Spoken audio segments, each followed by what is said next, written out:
Привет, привет, дорогие товарищи, я Артемий Троицкий. У нас сеанс вопросов и ответов на тему гостелерадио, советское радио и телевидение.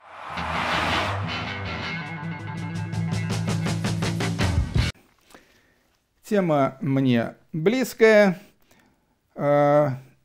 Кстати, в этот раз почему-то было очень много комплиментов, пишут, просто хвалят, спасибо, спасибо, отлично было, интересно и так далее. Ну, я на похвалу не нарываюсь, но читать комплименты, тем не менее, всегда приятно.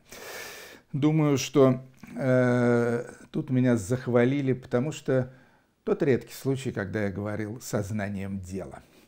Ну, а теперь сознанием дела отвечу на некоторые ваши вопросы. Из Белоруссии пишут, что в Белоруссии было не 4, а 3 программы. Ну, то есть не было так называемой образовательной. Но так было на самом деле и практически во всех регионах. То есть были 2 общесоюзные программы телевидения и 1 местная. Это что в Белоруссии, что в Эстонии, что в Краснодарском крае. В общем-то, примерно одна и та же ситуация. Кроме того, и вот это вот для меня, кстати, новая штука, оказывается, что в Западной Белоруссии, конкретно, скажем, в городе Гродно, Гродненской области, ловили польское телевидение. Ну, что там было в польском телевидении особенного, я не знаю, никогда его не смотрел, но уверен, что это было интересным добавлением к советскому телевещанию. На эту же примерно тему, кстати, вопрос вот такой, что у финнов имеется анекдот, что финское телевидение развалило СССР. Согласны ли вы с таким утверждением? Нет, я, конечно, с таким утверждением не согласен, потому что финское телевидение на самом деле могло бы развалить только одну часть СССР, а именно небольшую эстонскую советскую социалистическую республику, потому что действительно значительная часть Эстонии, в частности, все население города Таллина, а это столица Эстонии, самый крупный город, они были подсажены на финское телевидение, смотрели его практически все, практически всегда. В какие-то отдельные моменты, скажем, когда показывали поздно ночью по финскому телевидению, например, фильм «Эммануэль» или, там, скажем, концерт «Роллинг Стоунс», вот, то улицы города Таллина просто пустели, не было ни машин, ни людей. Все смотрели финское телевидение. Причем смотреть его можно было на обычную советскую антенну, но некоторые ставили и специальные антенны, чтобы был лучше звук. А некоторые умельцы, в частности, мой друг такой был у меня, Тит Таунасте, вот, который жил в Таллине, но в частном секторе в районе Нымме, и он вот там вот залудил какую-то огромную антенну и с ее помощью ловил шведское телевидение, которое было гораздо интереснее, содержательнее, главное, радикальнее и в культурном, и в политическом смысле, чем финское телевидение. Финны, они, в общем-то, все делали как бы с оглядкой на большого восточного соседа, а шведы делали без всякой оглядки.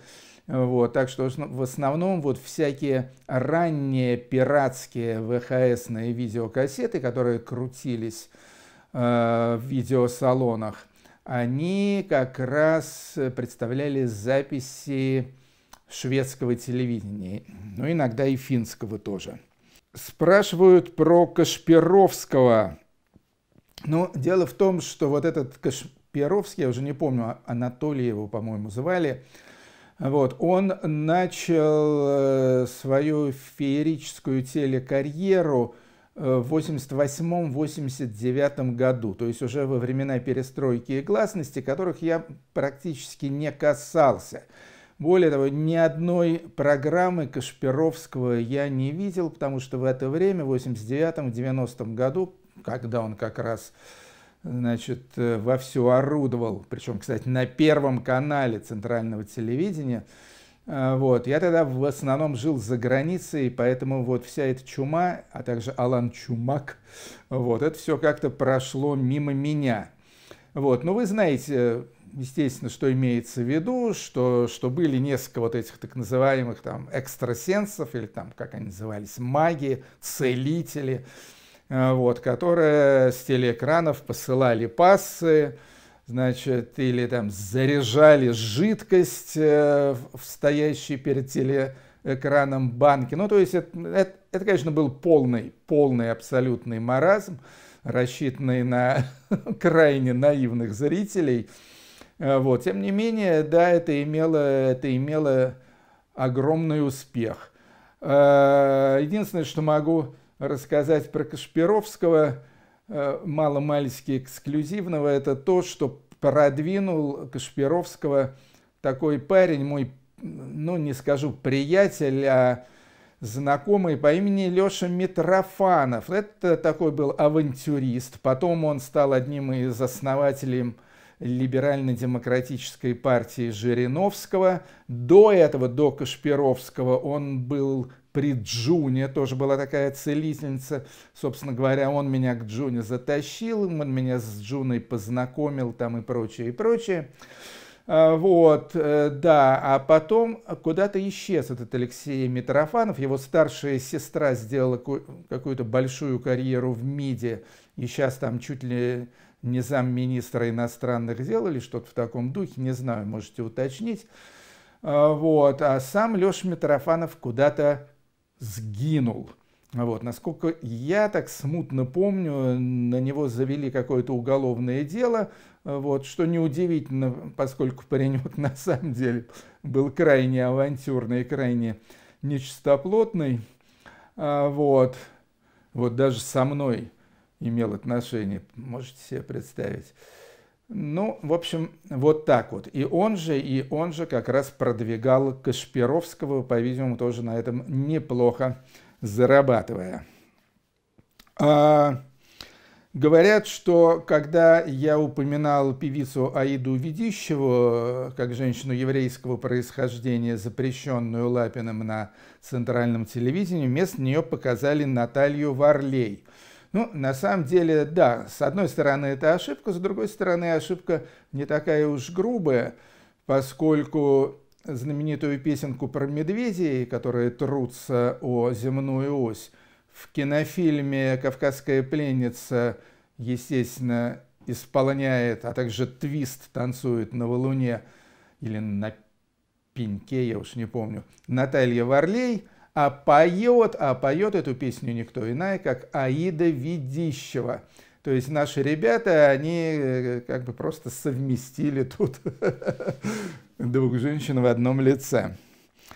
Так, вот, отличный вопрос, ну, точнее, там был большой комментарий по поводу перспектив коротковолнового радио. Коротковолновое радио, это, естественно, было то радио, которое передавало вражьи голоса, то есть это диапазоны там 11 метров, 25, по-моему, метров, 33 метра и так далее, короткие волны, где плохое качество звука, зато вещает издалека на весь мир там и так далее. И все эти голоса Америки, свободы и так далее, они, естественно, шли в коротковолновом диапазоне.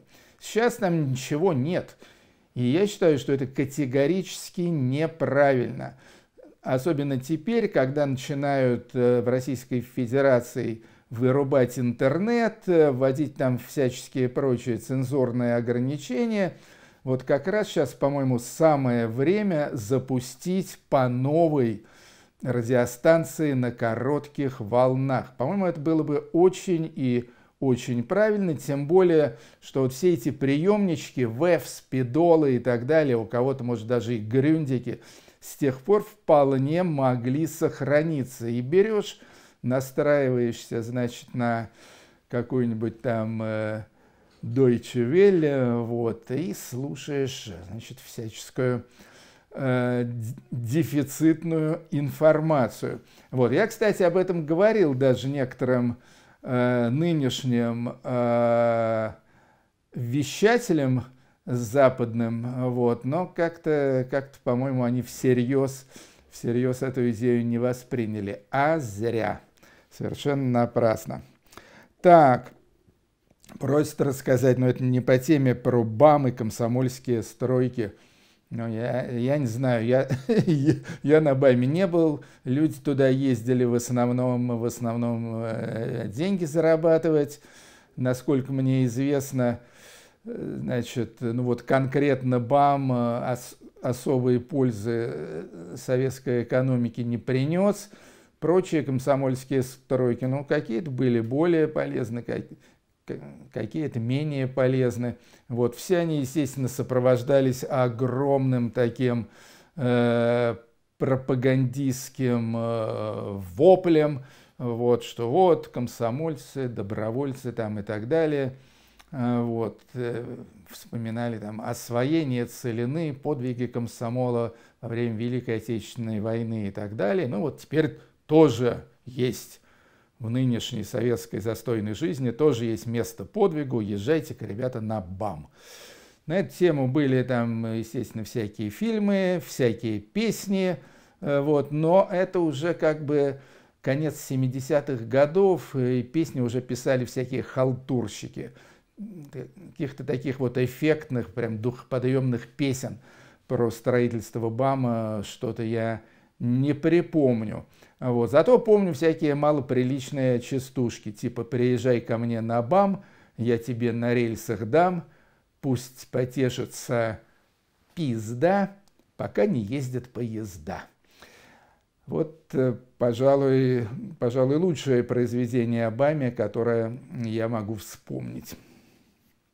Ну, серьезный вопрос, на который я буду отвечать довольно долго. Значит, вопрос такой, почему советская массовая культура была, ну, по крайней мере, в большинстве своем, намного более качественной, чем та же массовая культура путинского периода.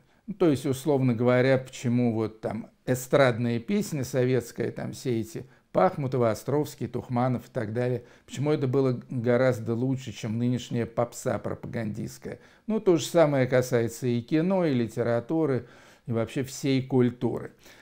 Значит, совсем скоро мы займемся культурными вопросами в популярной советологии. И это будет целый такой большой блок, то есть там будет и про литературу, и про изобразительное искусство, про кино, про театр, естественно, про музыку тоже. Вот. И там я надеюсь на этот вопрос ответить. Так что подождите, и ждать осталось недолго. Спорят со мной по поводу программы «Мелодии и ритмы зарубежной эстрады». Я сказал, что эту программу показывали, ну, в том числе, разумеется, помимо Нового года, там, 8 марта, ее показывали и на Пасху тоже, причем это делалось специально как раз вот в день Пасхи. Пишут, нет, не было такого. Точнее, было, но это были случайные совпадения. Ну, я думаю, случайных совпадений тут быть не могло, потому что Пасха для 8 марта это слишком поздно, а для 1 мая это слишком рано. Вот. Нет, специально ставили вот эти вот музыкально-дефицитные программы с западными артистами, их специально ставили на Пасху, чтобы люди не ходили в церковь, не участвовали в крестных ходах и так далее. Я это знаю абсолютно точно, потому что я знаком с теми телевизионными редакторами, точнее, был знаком, которые, собственно говоря, эту программу «Мелодии и ритм» зарубежной эстрады и составляли. Они иногда со мной консультировались по поводу каких-то артистов, а вот этих ставить можно или нет. Ну, то есть я, естественно, говорил, что все можно, а нужно еще вот таких. Вот, но... Значит, им было важно каким-то образом идеологически и эстетически не проколоться. Спрашивают, кого я лично знал из телевизионных и радийных звезд. На самом деле очень мало кого я лично знал. Из звезд радио я, наверное, знал только только Виктора Татарского. Это был замечательный диктор. Не так давно, кстати говоря, он только умер. Обладатель такого очень душевного баритона. Вел программу «Встреча с песней», знаменитую на первой программе Союзного радио. Такая вечерняя, длинная была часовая программа, очень задушевная. Вот. А также он вел программу, для которой я периодически писал текст, а именно программу «Запишите на ваши магнитофоны». Вот, так что вот знал вот я Виктора Татарского и знал еще, я даже не знаю, она вообще известна или нет, такая Таня Бодрова, Татьяна Бодрова, у нее тоже были музыкальные программы на Всесоюзном радио, вот ее еще лично знал. Больше на радио не знал никого, а на телевидении, ну, в перестроечные времена я много там с кем познакомился, вот, и участвовал там в этих программах и так далее. То есть я знал и Листьева, и Сашу Любимова, и Володю Молчанова, вот, и некоторых других. Вот. А вот в классический советский период, по-моему, единственное, кого я знал вот из этих популярных телелиц, это Таня Веденеева. И то я ее знал не потому, что смотрел программу «Спокойной ночи, малыши», которую она вела, а потому что она была подругой, girlfriend, так сказать, моего приятеля Лерика. Вот. Причем очень долго она была его подругой. Вот. Так что вот больше, пожалуй, в период 70-х, начало 80-х я никого лично на телевидении не знал.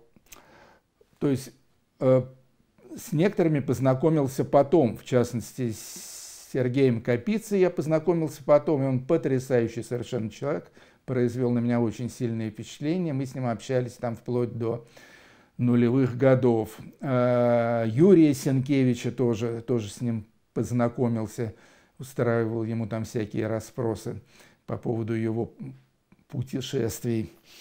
Вот. Но это было уже, наверное, в 90-е годы. Так, поехали дальше. Да, интересная история про иновещание. Значит, точно так же, как BBC, «Голос Америки» и так далее вещали вражеским образом на Советский Союз, вот точно так же в Советском Союзе тоже было свое иновещание, то есть вещание на зарубежные страны. И оно шло не только на английском языке, оно шло где-то на нескольких десятках языков. То есть вещали там и на французском, и на испанском, и на арабском, в общем, на каком только не вещали. То есть было такое большое здание на Пятницкой, где это иновещание располагалось. И иновещание существовало в том числе и на русском языке, и вот тут вот была с помощью иновещания проведена одна идеологическая диверсия. Был там парень, я забыл его фамилию, к сожалению, вот, который работал на русском иновещании, и он где-то вот в 79-м, 80-м, 81-м году в какие-то музыкально-развлекательные программы этого русскоязычного иновещания стал вставлять всякий такой малоофициальный или даже подпольный русскоязычный рок. То есть он крутил там «Машину времени», группу «Воскресенье», ну, естественно, там все вот эти «Динамик», «Карнавал» там и прочее, и прочее. Все это можно было на иновещании услышать, вот на стыке десятилетий. Благодаря этому иновещание стало, вообще говоря, очень популярным радиоканалом, который слушали, значит, я думаю, не столько представители русскоязычной диаспоры на Западе, как это было рассчитано, сколько, значит, любителей всякой левой музыки в Советском Союзе. Новая довольно вещь для меня, но пишет опять же и пишет более чем один человек. пишет о том, что в начале 80-х годов начались на советском телевидении сеансы аэробики, и что вот многие мужчины, ну, может, и женщины тоже, не знаю, ну, то есть программа была явно предназначена для женщин, поскольку там женщины в спортивных трико там, или там купальных костюмах, я не знаю, я не видел этих программ ни разу, вот, но они там занимались аэробикой под всякую ритмичную музыку. Ну вот, а оказывается, многие мужчины в СССР, поскольку, естественно, никакой иной эротики на телевидении у нас категорически не было, вот они смотрели эти аэробические спортивные физкультурные программы, значит, имея в виду их эротический потенциал. Вот такой вот был секс в СССР. Кстати, про секс в СССР у нас тоже будут специальные программы, не беспокойтесь, ребята, вот, эротика будет. Значит, да, я об этом ничего не знал, равно как и о том, что вообще были какие-то у нас программы аэробики на центральном советском телевидении. Ну, в общем-то, это более или менее все. Единственное, что я хотел сказать под конец, что, конечно же, говорить, что все поголовно советское телевидение и радио, это была сплошная пропаганда, ложь, дерьмо и так далее, это, конечно, было бы совершенно несправедливо. Были и хорошие музыкальные программы на радио, скажем, вот «Встреча с песней» Виктора Татарского. Были какие-то не особо хорошие, но, по крайней мере, забавные, там типа «Утренняя почта» или вот в субботу или в воскресенье утром тоже шла какая-то эстрадная программа, такая веселая, шутливая, не помню название. Вот. И были очень серьезные, качественные, интересные программы на телевидении. То есть, в первую очередь, я хотел бы назвать программу «Очевидное, невероятное», которой Высоцкий даже посвятил одну из самых смешных своих песен. Если вы помните, дорогая передача, в субботу чуть не плача, вся канатчикова дача к телевизору рвалась, вместо чтобы, как там, в общем, да, уколоться и забыться. Ну, ладно, не помню я наизусть весь текст. Вот. Очевидное, невероятное, значит, Капицы, клуб кинопутешественников Сенкевича, что еще были? Да, была передача «Кинопанорама», которая, ну, хоть там криво-косо, но каким-то образом давала представление не только о советском, но и о зарубежном кино. И там какие-то разговорчики были не совсем тупые, и какие-то отрывочки показывали и так далее. Конечно, это все было таким подглядыванием в щелку, но тем не менее, хоть что-то в эту щелку было видно. Плюс, естественно, были какие-то неплохие фильмы иногда по телевидению, были сериалы, там, не знаю, «17 мгновений весны», там, еще что-то. Вот. Были, кстати говоря, и театральные программы, то есть передача такая, театр у микрофона, там показывали целиком на протяжении там 1,5-2 часов. Это шло в основном по второй программе как раз. Показывали постановки того же МХАТа, Малого театра и так далее. Естественно, постановок театра на Таганке или даже театра «Современник», я думаю, там не показывали, но тем не менее показывали, значит, что-то такое более кондовое, но с прекрасными актерами. Так что, в принципе, конечно, было что посмотреть. И, в общем-то, работники Гостелерадио в каком-то смысле делали жизнь в Советском Союзе немного интереснее и разнообразнее. За что им тоже большое спасибо. Вот, хотя, если говорить об обратной, главной, темной стороне Гостелерадио, а именно о пропаганде, лжи и так далее, этого, конечно, там было гораздо больше. Ну вот, пожалуй, все, что я хотел вам ответить по поводу Гостелерадио. Счастливо. Зовут меня Артемий Троицкий. Популярная советология. Всем пока. Не болеть, не замерзать. Чао.